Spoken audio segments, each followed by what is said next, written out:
안녕하세요, 여러분. 에듀윌에서 ERP 정보관리사 물류를 담당하는 유슬기 교수입니다. 반갑습니다. 자, 여러분들과 이번 시간요, 2022년 9월에 시행이 되었던 5회차 기출문제를 풀어보려고 합니다. 자, 먼저 풀어보셨나요, 여러분들? 혹시 먼저 풀지 않고 저와 함께 같이 풀기를 계획하셨다고 한다면 모두 다 풀고 나서 여러분들이 반드시 스스로 한 번쯤은 꼭 정리를 해보셨으면 합니다. 자, 그러면 저와 함께 시작해 보도록 할게요. 2급은 여러분들 모두 문항에 대해서 5점으로 배점이 이루어지고 있습니다. 따라서 앞에 경영혁신과 ERP라는 과목이 4문항이 출제가 되고 있는데요. 모두 5점씩 20점의 배점을 가지고 있습니다. 합격 점수선이 60점인 걸 생각해보면 굉장히 많은 점수를 차지하고 있기 때문에 반드시 여러분들이 합격을 하셔야 되는데요. 이 경영혁신과 ERP의 경우에는 여러분들도 잘 아시다시피 거의 정말로 문제은행식이라고 생각할 수 있어요. 뒤에 있는 내용들은 문제은행이 아니라 하더라도 이 앞에 경영혁신과 ERP에 대해서만큼은 늘상 시험에 나왔던 것 위주로 자주 출제가 됩니다. 그래서 총 4문항 중에 3문항에 대해서는 내가 봤던 문제이다. 기출을 많이 풀어보신 분들은 충분히 아실 내용이고 하나는 그래도 이제 조금 새롭나? 라고 생각하시면서 충분히 그래도 답을 찾을 수 있을 겁니다. 한번 보도록 할게요. ERP 도입 효과로 가장 적절하지 않은 것을 골라보세요. 라고 물음을 가지고 있네요. 자, 불필요한 재고를 없애고 물류 비용을 절감할 수 있다.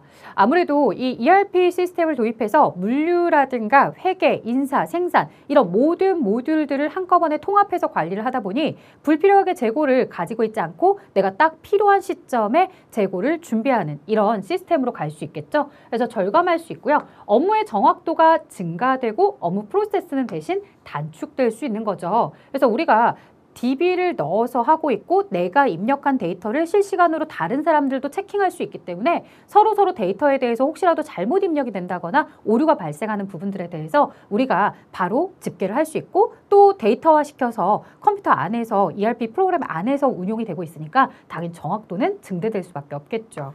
자, 그 다음에 정보 공유의 제한으로 인해서 업무 처리에 독립성이 증가한다? 자, 여러분들 일단 여기서부터 틀리죠. 정보 공유가 제한이 되었다라고 하는 것은 틀립니다. 정보 공유에 대해서는 일정한 권한만 가지고 있다면 누구든 그 정보를 열람할 수 있기 때문에 공유의 제한이다라고 하면 안 되겠죠. 그리고 또한 이 회계, 인사, 생산, 물류가 서로 유기적으로 이렇게 연관성을 가지고서 운용이 되도록 하고 있기 때문에 각각의 부서들이 정보의 공유를 제한하지 않고 서로 오픈돼서 정보를 활용할 수 있는 겁니다. 자, 그래서 정답은 3번이었습니다. 업무 시간을 단축할 수 있고 필요 인력과 필요 자원을 절약할 수 있다라는 내용까지가 ERP의 특징이었습니다. 자, 그 다음 볼게요. 클라우드 ERP의 특징 혹은 효과에 대한 설명으로 가장 적절하지 않은 것을 골라보라고 합니다. 우리가 클라우드다라고 하면 이렇게 구름을 떠올리기 마련인데요. 이런 구름 안에 프로그램 시스템을 가지고서 언제든 접근해서 내가 정보를 빼낼 수 있는 이런 내용으로 생각해 보시면 됩니다. 자, 안정적이고 효율적인 데이터 관리, 클라우드 상에서 관리가 되고 있어서 안정적이고 효율적인 데이터 관리가 될 수 있다라고 이야기하고 있고요. IT 자원 관리 효율화와 관리 비용을 절감할 수 있죠. 왜냐? 회사가 자체적으로 소프트웨어를 가지고 있는 것이 아니고 이미 있는 클라우드 내에 있는 정보들을 가지고 활용을 하다 보니까 뭐 서버를 구축해야 된다거나 그럴 필요가 없더라는 거죠. 그리고 관리 비용이나 이런 것들도 클라우드에 대한 제공 업체가 하면 되는 거기 때문에 굉장히 효율적으로 가져갈 수 있습니다. 자, 사용자가 응용 프로그램을 자유롭게 직접 설치 가능하다? 그건 아닙니다. 이미 이 클라우드 이 안에 있는 프로그램을 활용하는 것이기 때문에 응용 프로그램을 자유롭게 직접 설치하거나 그러지는 않고 기존에 주어진 프로그램을 활용하는 방식이더라. 자, 그 다음 원격 근무 환경을 구현을 통한 스마트워크의 환경의 정착이다라고 되어 있는데 이 클라우드, 인터넷만 되면 어디든 접속해서 볼 수 있더라 이거죠. 그러니 집에서 노트북으로 보든 아니면 모바일로 보든 내가 ERP에 대해서 충분히 어디서든 늘 활용할 수 있기 때문에 스마트워크가 된다는 내용입니다. 자, 그 다음 확장형 ERP 시스템에서 SCM 기능을 지원함으로써 얻는 장점. 자, SCM, 우리 공급망 관리다라고도 표현을 해줍니다. 자, 그렇다면 뭔가 공급망, 공급과 관련된 물류의 운송과 관련된 내용들이 있으면 좋을 것 같아요. 자, 고객과 관련한 자료를 분석, 통합하여 고객 특성에 맞게 마케팅 활용을 계획하고 지원이 가능하다라고 되어 있는데요. 자, 여러분들 정말 그렇습니까? 이 분석과 통합을 통해서 고객 특성에 맞게 마케팅 활용을 계획하고 지원이 가능하다. 이게요, 여러분들 우리가 CRM 같은 고객 관리에 관련된 내용이겠죠. 그래서 이 부분은 SCM, 공급망 관리라고 보기는 어렵다더라. 자, 그 다음 기업이 사용자들이 통신망으로 연결된 컴퓨터로 공동으로 작업해서 업무의 생산성 향상이 가능하다라고 하는데 SCM은 통신망과 관련된 내용은 아니죠. 자, 공장 생산 공정에서 발생하는 생산 정보를 실시간으로 수집, 처리하여 현장 관리자에게 제공이 가능하다라고 하는데 이런 건 생산 관리와 관련된 내용입니다. 자, 그렇다면 정답은 4번일 텐데요. 원재료의 공급에서 최종 제품의 유통까지 모든 단계를 최적화해서 이게 바로 공급망에 대한 설명인 거죠. 그래서 수요자가 원하는 제품을 원하는 시간과 장소에 제공이 가능하도록 하는 거, 이게 바로 SCM 기능에 대한 설명입니다. 그래서 SCM 공급망 관리에 대한 설명을 찾는 것이기 때문에 여러분들 정답을 4번으로 하셔야 됩니다. 이 문제는 실제로 과거에 출제된 이력이 많지 않았어요. 그래서 아마도 이 문제는 많이들 틀리셨을 것 같은데 그래도 이제 걱정하지 않으셔도 되는 게 다른 내용들도 충분히 여러분들 합격선 안에 들어갈 수 있는 수준으로 출제가 됐기 때문에 잘 하실 거예요. 자, 4번 같은 내용이 바로 이제 문제은행식으로 늘상 나오는 문제 중에 하나입니다. 자, 우리가 ERP 구축할 때요, 4개의 단계를 가지고 있죠. 이 처음에 분석을 하는 단계가 있어요. 그래서 분석 단계, 그 다음에 설계 단계, 그 다음에 구축 단계, 그리고 이제 구현 단계, 이렇게 이야기를 합니다. 그래서 뭐 분설 축현이다 이렇게도 얘기하는데, 자, 이걸 가지고서 설계 단계에 대한 활용이다 라고 이렇게 이야기를 하고 있습니다. 자, 제일 첫 번째 TF팀을 구성한다 라고 하는 건데요. 이 TF팀의 구성은, 팀 구성은 제일 먼저 내 회사가 ERP를 도입할지 말지에 대해서 전문가들이 모여서 고민을 해보셔야 되기 때문에 TF팀의 구성은 분석 단계에서 이루어져야 됩니다. 자, 그래서 정답은 설계 단계에 대한 활동이 아닌 것은 TF팀의 구성이었다. 얘는 분석 단계에서 진행을 하는 거다. 나머지 투비 프로세스와 지금 현재 내 상태에 대한 차이, 갭을 분석한다거나 인터페이스에 대한 문제를 논의한다거나 앞으로 투비 프로세스를 도출하는 작업들은 모두 설계 단계에서 진행을 합니다. 자, 여기까지가 경영혁신과 ERP에 대한 내용이었죠. 여러분들은 충분히 잘 하실 수 있을 거라고 생각합니다. 자, 이제 5번부터 가보도록 할게요. 수요 예측의 오차에 대한 설명으로 옳은 것을 골라보세요 라고 이야기합니다. 자, 우리가 수요를 예측했을 때 오차 범위가 발생하게 될 수밖에 없더라. 항상 100% 완벽한 것은 없더라. 반드시 우리가 미래를 예측하는 데 있어서 신적인 존재가 아니기 때문에 거기서 분명히 불확실성이라든가 이런 것들을 반영하면 오차가 발생할 수밖에 없어요. 자, 예측 기간이 길수록 예측의 적중률이 높아질까요? 여러분들 그거 아세요? 내가 우산 장사예요. 오늘 당장 판매했을 때 판매량, 자, 오늘 날씨를 보면 되겠죠. 오늘 날씨가 비가 올 예정이다. 비가 왔다. 혹은 비가 올 강수량의 확률, 강수 확률이 뭐 예를 들어서 90%다 라고 한다면, 아, 비가 올 확률이 90%야? 그러면 우산이 오늘 많이 판매가 될 것 같아. 우리가 가지고 있는 우산이 50개면 50개가 전부 다 팔릴 것 같아. 이렇게 오늘 당장에 대한 수요를 예측하는 것은 쉽죠. 하지만 1년 동안 우산이 얼마나 팔릴까라고 했을 때 1년 동안에 비가 오는 날이 언제인지 이 비 오는 날에 대해서 정확하게 예측할 수 있는 사람들은 아무도 없을 겁니다. 그러니 1년 동안에 우리가 예측할 수 있는 수량에 대해서는 사실 적중률이 낮아질 수밖에 없겠죠. 그래서 예측 기간이 길면 길수록 예측에 대한 적중률은 떨어질 수밖에 없다더라 라고 이야기합니다. 자, 옳은 것을 고른 거였기 때문에 얘는 정답이 될 수가 없고요. 신규 상품은 기존 상품보다 예측 적중률이 높다? 자, 여러분들 우리가 새로운 신규 상품을 내놓았는데요. 예를 들어서 우리 뭐 초코파이나 이런 것들에 있어서 초코파이 중에 만약에 샤인머스켓 맛이 나왔다 이겁니다. 여러분들 알고 있었어요? 알고 있는 친구들도 있지만 사실 이 샤인머스켓에 대해서 야심차게 내놓았으나 사실 시장에서의 반응은 그냥 시큰둥하더라 이거죠. 이런 신규 상품에 대해서는요, 기존의 초코파이가 판매되는 건 어때요? 초코맛. 이것은 누구나 다 좋아하는 맛이었고 늘상 판매되는 양에 대해서 꾸준히 나가고 다음 달에도 예측이 가능한데 이 샤인머스켓 맛에 대해서는 새로운 신규 상품이기 때문에 잘 되면 대박이고 안 되면 완전히 쪽박해서 사람들의 기억 속에서 아예 남지도 못하고 사라져버리는 경우가 생길 수도 있습니다. 그래서 예측을 할 때 적중률은 기존에 늘 팔던 초코파이는 우리가 예측에 대해서 충분히 충분히 할 수 있지만 신규 상품은 예측의 적중률이 떨어질 수밖에 없다더라. 자, 그 다음에 영속성이 있는 상품은 영속성이 없는 상품보다 예측 적중률이 높다? 자, 영속성을 가지고서는 영원한 속성, 그래서 제가 이제 토지나 건물을 가지고 얘기하는데요. 이 영속성이 있다, 영원한 속성이 있다라고 한다면 토지의 가치는 사실 거기에 개발이 되든 안 되든 이런 여러 가지 환경적 요인에 따라 달라질 수밖에 없어요. 영속성이 없는 상품에 대해서는 우리가 감가상각이라고 해서 자산의 가치가 깎이거나 아니면 그 자산에 대해서 인기가 시들해진다거나 이런 것들에 대해서 우리가 예측이 충분히 가능한 거죠. 그러다 보니까 영속성이 없는 상품보다 예측 적중률이 높다라고 하는데 사실 영속성이 없는 상품이 훨씬 더 예측 적중률이 높습니다. 오히려 영속성이 있는 상품들은 예측이 어렵더라. 이 주변의 환경에 따라서 언제든 가치가 달라질 수 있는 여지가 있기 때문에 어렵다더라. 자, 그럼 정답은 4번일 텐데요. 이 대체품이 없는 상품이 대체품이 많은 상품보다 예측 적중률이 높다. 자, 대체품이 없는 상품이 대체품이 많은 상품보다 자, 그 얘기는 여러분들 뭐냐면요. 내가 물건을 파는 데 있어서 예를 들어서 생필품을 판매하고 있는 치약을 판매하는 회사예요. 근데 치약을 판매하는 회사인데 사실 내 치약 말고도 다른 회사의 치약들이 굉장히 많은 거예요.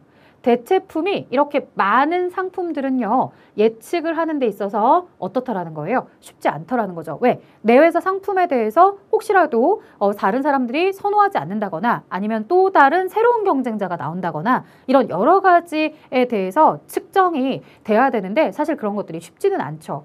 자, 대체품이 없는 상품이다라고 한다면 내가 만약에 물건을 생산하는 데 있어서 예를 들어 이렇게 얘기해 볼까요? 물론 뭐 삼성전자의 휴대폰이라고 합시다. 물론 애플 휴대폰이 있지만 만약에 애플사가 사라졌어. 그래서 딱히 대체품이 없는 거예요. 그러면 대체품이 없는 경우에는 내 거 아니면 살 수 있는 것들이 없잖아요. 이번에 여러분들 카카오가 잠시 이제 데이터 센터 화재로 인해서 멈추게 되었다 이거예요. 그러면 멈추게 되었을 때 이 카카오를 대체할 수 있는 것들이 있느냐라고 했을 때 사실상 대체할 것들이 없는, 대체할 플랫폼이 없는 상태라고 한다면 아무래도 다시 또 사람들은 카카오를 계속해서 사용할 수밖에 없더라는 거죠.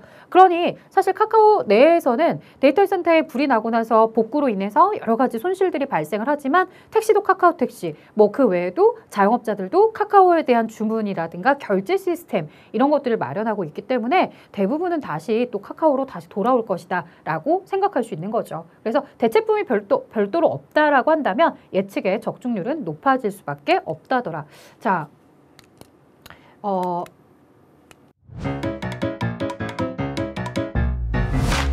에듀윌 유료 회원만의 특별한 서비스.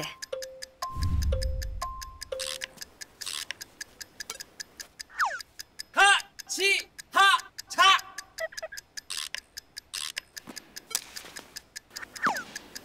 하치하차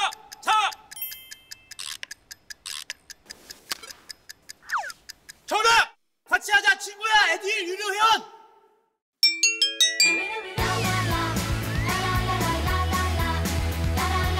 친구 소개하고 현금 받는 혜택.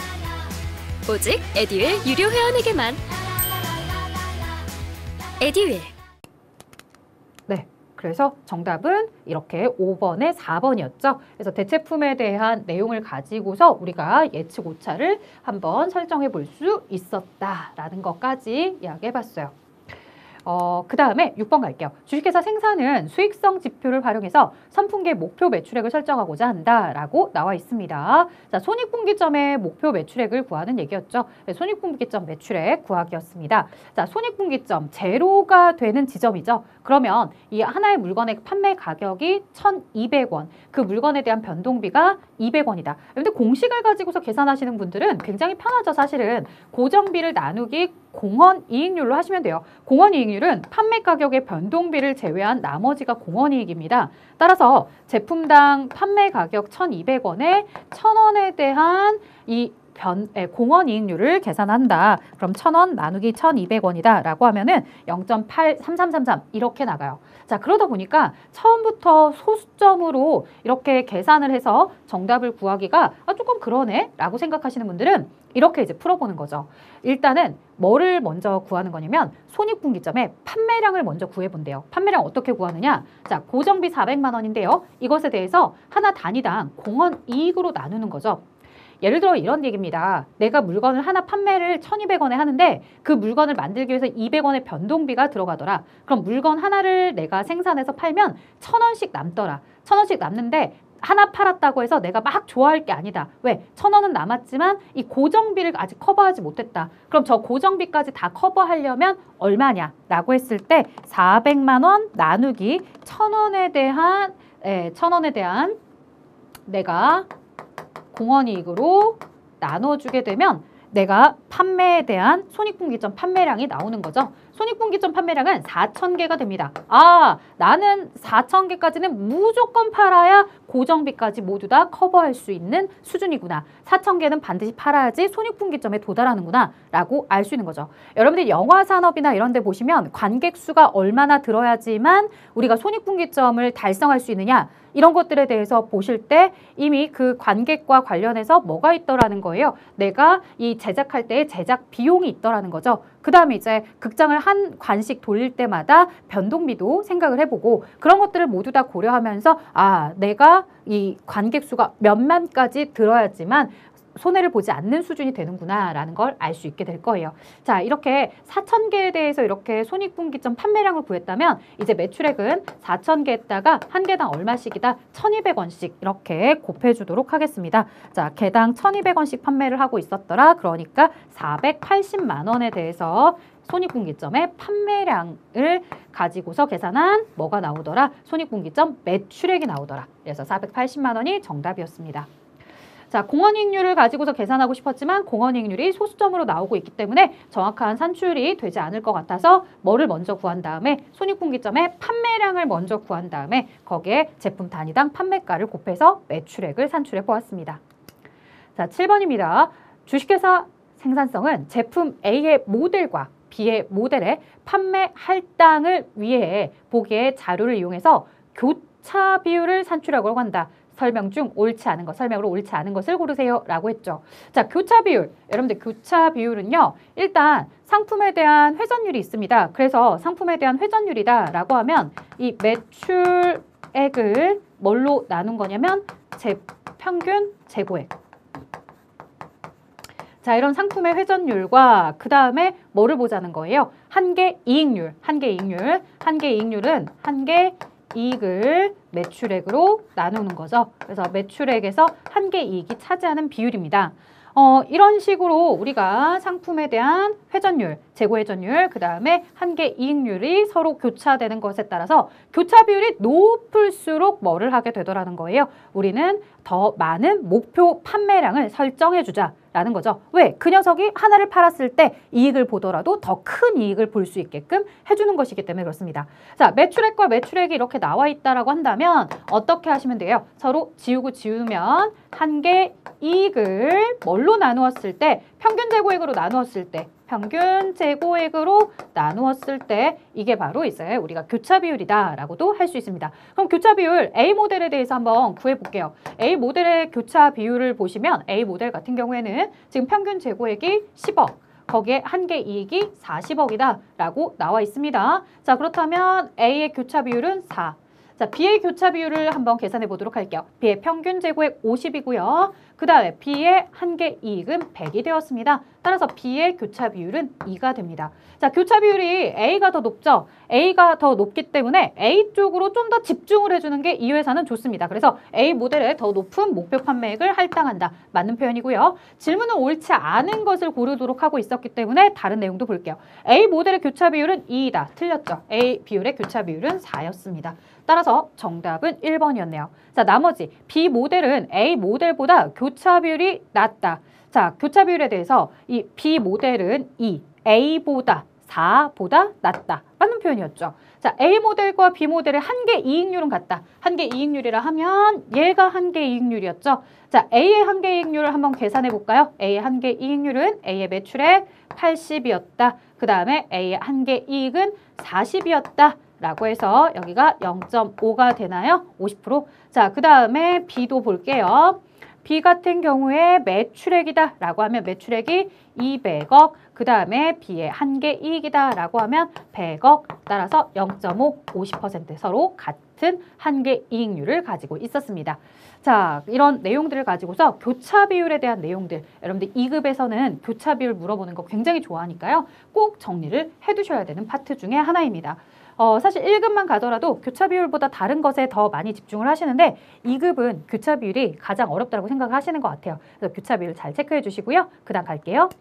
8번, 가격 결정에 영향을 주는 외부 요인 중에서, 자, 가격 결정에 영향을 주는 것은 내부 요인과 외부 요인으로 나누어져 있다라고 하죠. 그중에 고객의 수요에 따라 이렇게 변하는 부분에 대해서는 무엇이냐? 고객 수요 요인에 대해서는 뭐냐? 자, 고객 수요 요인은요, 여러분들, 우리가 가격의 탄력성을 가지고 얘기합니다. 가격의 탄력성, 내가 가격을 1% 올렸을 때 고객들은, 우리의 물건을 사주는 고객은 여전히 계속해서 사줄 것인지 아니면 1%만 올려도 모두 떠나갈 것인지, 이런 이 고객 수요에 대한 요인을 가지고서 이야기를 하는 건 가격의 탄력성에 대한 내용이었습니다. 자, 그 다음 9번에 가격 탄력성에 대한 내용이 좀 더 문제가 출제가 되고 있었습니다. 가격의 탄력성이 1보다 큰 상품의 수요는 탄력적입니다. 자, 우리가 가격의 탄력성에 대해서는 1보다 크냐 작냐 이걸 가지고서 얘기할 텐데요. 1보다 크다는 것은 굉장히 탄력적인 것을 의미합니다. 자, 적절한 올바른 설명을 고르는 거였기 때문에 틀렸고요. 소득이 1% 변화할 때 상품의 수요가 몇 % 변화하는가를 나타내는 지표이다. 자, 이 내용은 맞았지만 가격 탄력성에 대한 설명이 아닌, 얘는 소득의 변화할 때라고 했기 때문에 소득의 탄력성에 대한 설명입니다. 대체재가 많은 상품은, 즉 내 물건 아니고 내 회사 물건 아닌 다른 회사 거 쓰면 되지, 혹은 다른 제품 쓰면 되지 라고 했을 때 대체재가 많은 상품은 대체재가 적은 상품에 비해서 수요의 가격 탄력성이 크다. 다시 말하면요, 여러분들, 내가 이 제품 말고도 다른 제품 쓰면 되지 라고 한다면 A라는 제품에 대해서 가격을 100원만 올려도 사람들은 B 회사 거 써야지, C 회사 거 써야지 이렇게 달아날 거란 얘기죠. 가격의 탄력성이 굉장히 크다라고 이야기할 수 있습니다. 그래서 대체재가 많은 상품들은 우리가 수요의 가격 탄력성이 크다라고 합니다. 다른 회사 제품으로 이동을 할 수 있기 때문에 내가 가격을 1%만 옮겨도 굉장히 변화가 크게 이루어지고 있다는 거죠. 자, 일반적으로 수요가 지속적으로 유지되는 생필품의 가격의 탄력성이 사치품에 대한 것보다 크다? 아니죠, 여러분들. 생필품은 가격의 탄력성이 굉장히 낮다라고 해요. 그 이유가 뭐냐면 생필품은 반드시 꼭 필요한 거예요. 가격이 1% 올랐다고 하더라도 사람들이 양치하거나 몸을 씻는다거나 이런 것들을 포기하지는 않는다라는 거죠. 그렇기 때문에 생필품에 대해서는 아무리 가격이 올라도 1%, 2% 올라도 우리 다 소비를 할 수밖에 없다라는 거죠. 그래서 가격의 탄력성이 굉장히 낮다. 가격을 이동시켜도 수요가 변하는 것들이 굉장히 둔화되더라, 둔감하더라 이렇게 표현을 합니다. 하지만 사치품은 어때요, 여러분들? 사치품은 정말로 말 그대로 사치품이기 때문에 만약에 내가 소득이 적어진다거나 아니면 가격이 올라간다라고 했을 때 굳이 내가 샤넬백을 갖고 싶었는데 700만 원일 때 가지려고 했는데 갑자기 어느 날 봤더니 똑같은 가방인데 800만 원을 하겠대. 그럼 어때요? 안 가질래. 이렇게 변할 수 있더라는 거죠. 자, 10번 봅니다. 주식회사 생산성의 외상매출금 회수에 대한 자료이고요. 자, 일반적 방법입니다. 일반적 방법에 따라서 5월의 외상매출금 회수율을 골라보세요 라고 합니다. 자, 우리 보통 이제 공식 기억하시라고 하는데 전월에 외상매출금 잔액, 그 다음에 당월의 매출액, 그 다음에 당월의 회수. 이건 뭐 공식을 그대로 기억을 하시면 됩니다. 자, 그러면 전월 잔액이 얼마냐 라고 했을 때 4월 말에 외상매출금 잔액 2천만 원. 그 다음에 5월달 당월에 외상으로 매출한 것은 만에 10,000원이다 라고 이야기하네요. 1억 원이겠죠. 자, 그 다음에 또 뭐가 있느냐, 당월의 회수액 3천. 자, 이렇게 해서 곱하기 100을 하시면 퍼센트로 나오겠죠. 그러면 3,000 나누기 12,000 이렇게 하시면 2.5가 되나요? 3,000 나누기 3,000 나누기 12,000. 자, 이렇게 하면 0.25, 0.25가 나오고 여기에다가 100을 곱하면 25%다라고 해서 25%를 보시면 되겠습니다. 이렇게 이제 회수율을 구하는 공식도 같이 함께 봐주셨어요. 자, 다음 내용으로 보도록 하겠습니다. 11번. 공급망에서 채찍 효과를 줄이는 방안으로 옳지 않은 것. 자, 채찍 효과다라고 하면 제가 이렇게 그림을 자주 그리죠. 우리가 투우사가 소에게 채찍으로 작은 자극만 주더라도 소가 엄청나게 날뛰는 내용을 보면서 이런 걸 가지고 채찍 효과라고 해. 작은 자극에도 굉장히 많은 변화들이 가지고 있는 거야 라고 말씀을 드립니다. 자, 그러면 여러분들 이런 채찍 효과들이 우리 물류에서 어떤 영향을 갖추고 있느냐? 소비자가 하나의 물건을 주문하고 갑니다. 그런데 이 소비자의 주문을 받은 소매업자는 2개의 물건을 준비해야겠구나 라고 생각을 합니다. 왜냐? 이 소비자가 하나의 물건을 주문을 했을지라도 사실 이 소비자가 다른 소비자가 또 올 때까지 그 물건이 준비되지 않을 수 있기 때문에 리드 타임이 굉장히 긴 거죠. 그 리드 타임을 고려해서 자기는 2개를 주문한다거나 아니면 우리가 또 이렇게 이 소비자가 하나의 물건을 주문하고 갔지만 사실 이 소비자가 굉장히 변덕스러운 사람이라 하나 주문해 놓고 나서 좀 이따 오후에 와서 다시 2개 주세요, 3개 주세요 라고 하면서 수요가 계속해서 변화하고 있다라고 한다면 그 불확실성 때문에라도 2개씩, 3개씩 미리 더 많은 양을 준비하려고 할 겁니다. 자, 그 다음에요. 이렇게 소매업자가 2개를 주문하는데 도매업자는 4개까지 그 물건을 준비하고 생산자는 결국에 8개까지 생산을 하더라. 이렇게 해서 하나의 작은 자극이 더 많은 것들을 이렇게 발생시킬 때 이런 것들을 채찍 효과라고 하고 이런 채찍 효과를 줄이기 위해서 왜? 소비자는 결국 1개만 필요로 했는데 공장이 굳이 8개까지 만들 필요는 없었던 거잖아요. 그렇다면 이런 불확실성이나 이런 것들을 제거하기 위해서 어떻게 하시면 되겠어요? 서로 정보를 실시간으로 공유하거나 아니면 정보를 서로 나눠 가지면 되겠죠. 그래서 소매업자가 2개를 주문하긴 했지만 소비자는 결국엔 하나만 주문한 상태야. 그럼 도매업자가 굳이 4개까지 준비 안 하고 딱 소매업자가 원하는 2개만 준비할 수도 있고 공장도 역시나 그보다 적은 양만 생산할 수 있더라는 거죠. 자, 이렇게 이 채찍 효과를 줄이려면요. 기업 간의 전략적 파트너십을 구축하고 있으면 되고요. 자, 주문 리드 타임을 늘리고 정보 리드 타임을 단축시킨다? 아니죠, 여러분들. 주문에 대한 리드 타임이든 정보에 대한 리드 타임이든 모두 다 단축시켜야 그래야 우리가 내가 주문하면 바로바로 물건이 올 수 있는 시스템이구나. 굳이 내가 미래의 불확실성 때문에 2개, 3개씩 준비할 필요가 없겠구나. 이렇게 판단할 수 있습니다. 그래서 정답은 2번이 틀렸다. 주문 리드 타임이든 정보 리드 타임이든 다 단축입니다. 에듀윌 유료 회원만의 남다른 서비스.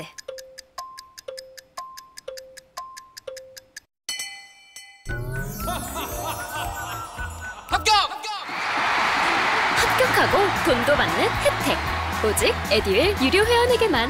에듀윌. 무료 합격! 자, 안정적인 가격 구조를 갖추고 수요의 변동폭을 축소하도록 하는 거죠. 그래서 가격이 갑자기 할인이 들어갔다 그러면 사람들이 왜 급한 마음에 또 다들 대량으로 막 이렇게 준비하려고 하잖아요. 그러지 말고 365일 노할인 이렇게 정책을 펼치면 굳이 가격에 대해서 고민할 필요가 없더라는 거죠. 자, 공급망 전반에 수요 정보를 중앙 집중화하여 불확실성을 제거한다라는 얘기까지 이야기를 해주었습니다. 그래서 정보에 대해서 서로 다 나누어 가지게 된다면 굳이 이 공장이 소비자가 하나만 주문하고 갔다는 걸 아는 상태에서 8개까지 생산하지는 않을 것이다 라고 이야기할 수 있겠죠. 12번. SCM 운영 전략은 효율적 공급망과 대응적 공급망으로 구분이 됩니다. 효율적인 건 말 그대로 효율적 전통적인 방식이고요. 대응적은 약간 공격적인 방식이요. 공격적 방식. 자, 효율적 공급망에 대한 설명으로 가장 옳지 않은 거. 높은 가동률을 통한 낮은 비용. 그러니까 비용을 무조건 낮추자 이거예요. 괜히 쓸데없이 많이 생산하지 말고 우리가 한꺼번에 몰아서 비용을 좀 축소시키게끔 대량으로 생산을 한다거나 아니면 가동률을 높이거나 이렇게 하자라고 이야기하는 거고 높은 재고 회전율과 낮은 재고 수준으로 유지하자. 그러니까 재고에 대해서도 만들어서 보관하는 이런 비용들이 굉장히 비싸죠. 반대로 대응적 공급망 같은 경우는요.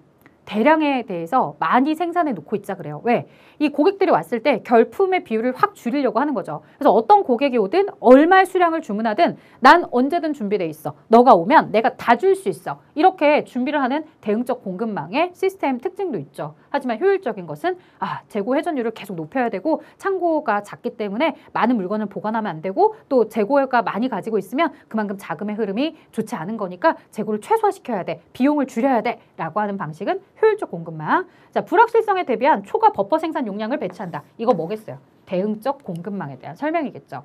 가능한 가장 낮은 비용으로 예측 가능한 수요에 대응하자라고 되어 있는 거. 그러니까 비용적인 측면에서 비용을 최소화시켜야겠다라고 이렇게 목표를 잡고 있는 게 바로 이 효율적 공급망에 대한 설명이죠.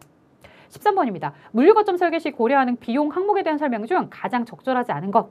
자, 수송 비용은 수송 거리에 비례해서 증가한다. 아무래도 여러분들 서울에서 경기도 가는 거랑 서울에서 부산 가는 거랑 거리가 멀어지면 멀어질수록 비용은 높아질 수밖에 없는 거예요. 그렇죠? 자, 그 다음에 물류 거점 수가 증가하면 수송 비용은 서서히 감소하다가 어느 수준을 넘어서게 되면 수송 비용이 증가한다. 맞죠? 이렇게 된다라고 했었어요. 그래서 우리가 이 물류의 거점이 많아지면, 즉 서울에서 이 대전에 있다가 그 다음에 부산에 있던 게 저쪽 광주, 전라도 광주에도 생기고 그 다음에 강원도에도 생기고 이렇게 될 때까지만 해도 좋았어요. 근데 쓸데없이 양평에도 생기고 어디에도 생기고 이렇게 계속해서 지역들이 늘어남으로 인해서 거리는 좁아졌을지 모르지만 뭐가 높아지더라는 거예요. 이런 이 하나의 물류 거점 수를 만들 때 투자 비용들이 굉장히 높아진다는 거죠. 그런 것들을 고려해서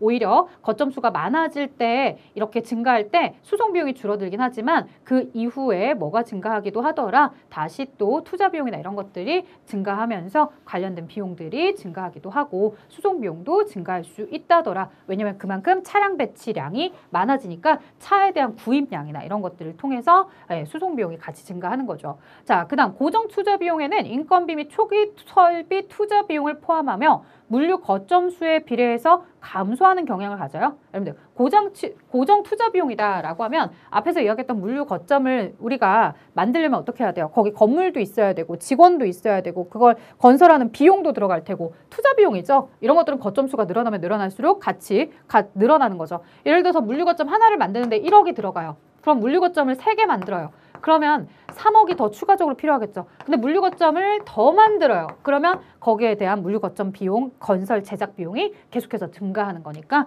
3번이 틀린 내용이죠.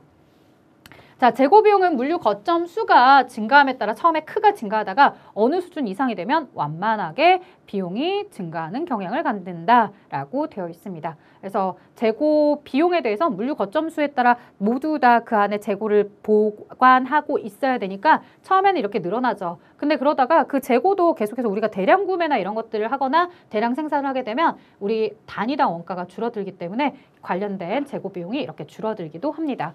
그래서 거점 수에 대한 수송 비용은 이런 식으로 특징을 가지고 있다고 한다면 재고 비용은 이렇게 특징을 가지고 있다라고도 이야기했었죠.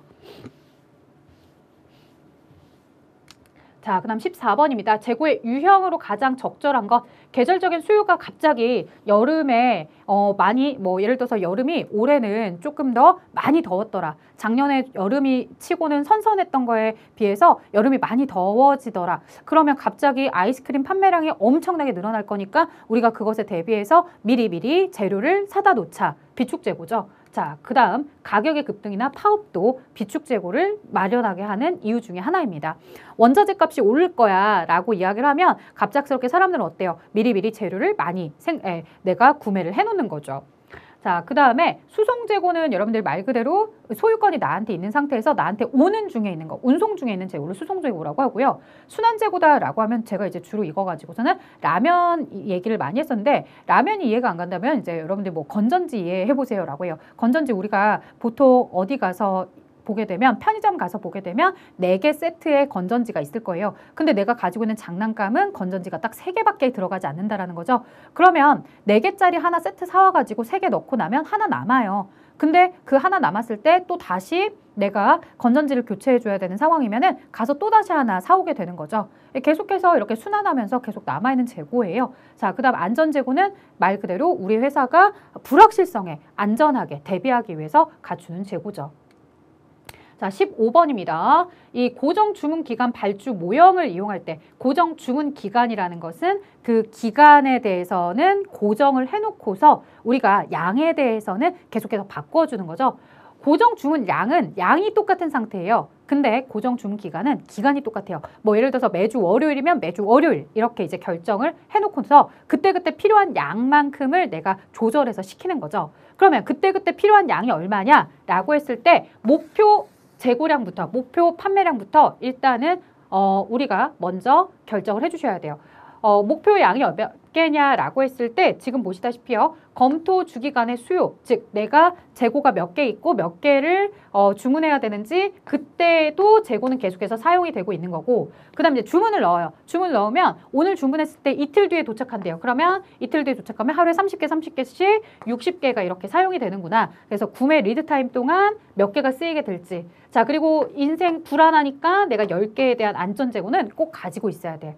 그러면 우리가 필요로 하는 재고는 총 몇 개라는 거예요? 이 110개라는 거죠. 근데 110개인데 현재 20개가 있는 상태래요. 그러면 110개가 필요한 상태에서 20개가 있다 라고 한다면 나는 몇 개만 90개만 준비해주면 되는 거겠죠. 그래서 발주량은 90개가 되는 겁니다. 이렇게 목표 재고량에다가 현재 재고 수준을 제거하시고서 내가 주문량을 결정하시면 됩니다. 16번 창고 배치에 대한 기본 원칙에 대해서 물어보고 있습니다.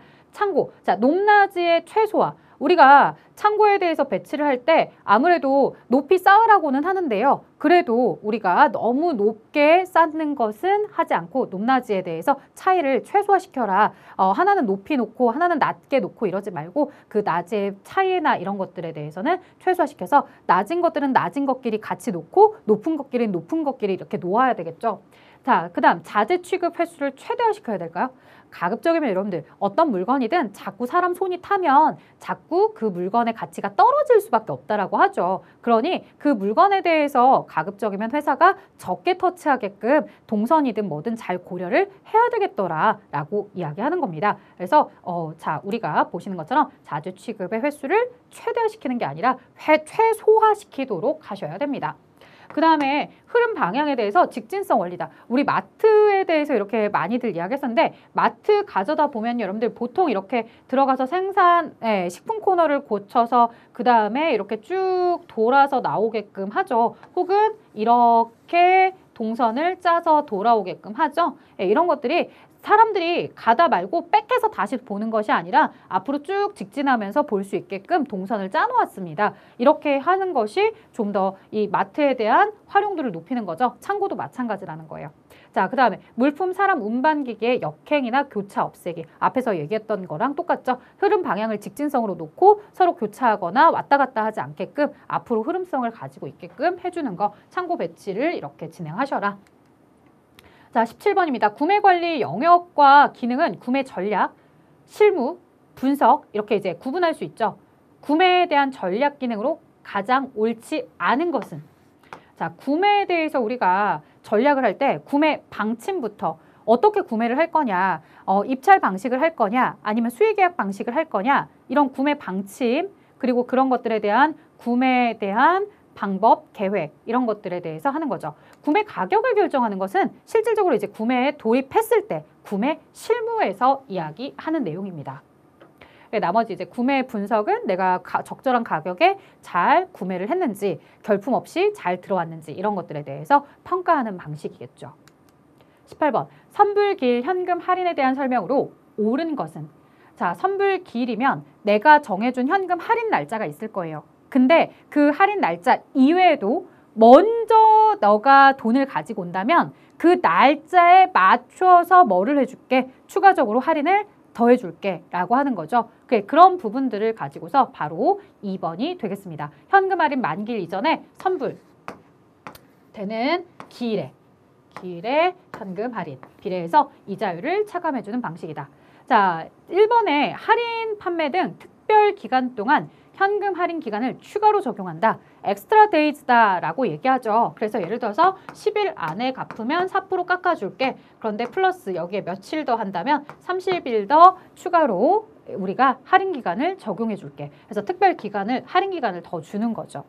자, 그 다음에 할인 기간의 시작일을 거래일로 하지 않고 송장의 하수일, 즉 receipt of goods 그래서 ROG다라고 하는데요. 수출 기준으로서 우리 이렇게 수출하는 무역하는 회사들에게 좀 더 이롭게 해주는 거죠. 이 물건을 보낸 날짜가 아니라 상대방이 저쪽에서 물건을 받은 날짜부터 현금 할인을 카운트하도록 한다는 거예요. 그래서 그 수입자가 물건을 받아서 조금이라도 물건을 먼저 팔아서 돈을 마련해서 얼른 외상값을 갚게 해주려고 이렇게 배려를 하는 거죠. 자, 거래일자 자체를 늦추어 기입한대요. 그래서 어드밴스드, 그래서 대금 지불 기입일자를 연계해서 현금 할인의 기산일을 거래일보다 늦추어 잡는 방식. 예를 들어서 오늘이 10월 15일이다. 그런데 날짜를 몇 월 며칠로 잡을 거냐면 10월 20일 날로 잡겠다 이거예요. 그러니까 5일 뒤에 날짜로 잡아서 5일 뒤부터 20일부터 할인일자를 잡으세요. 이렇게 이제 얘기를 하는 거죠. 이런 내용들이 우리가 날짜를 가지고서 현금 할인에 대해서 해주는 방식들이 있습니다.